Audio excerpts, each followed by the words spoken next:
Emily. So I'm here at Global, really excited as always, but it was a perfect opportunity for me to come and share the news with you. The Landless Project. We've reached our target!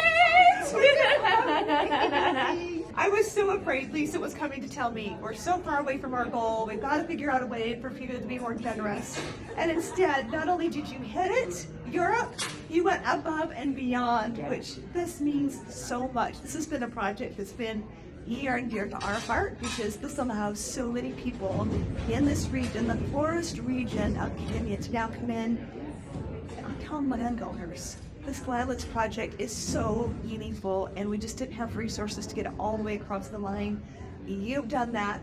Thank you so much. It is an honor for me to partner with you so that we can make this all possible. So thank you very much to everybody in Europe for helping us, and Emily for your kindness and your donation as well. Thank you. The generosity of you're just such giving hearts. So you really embody all that doTERRA stands for. So thank you.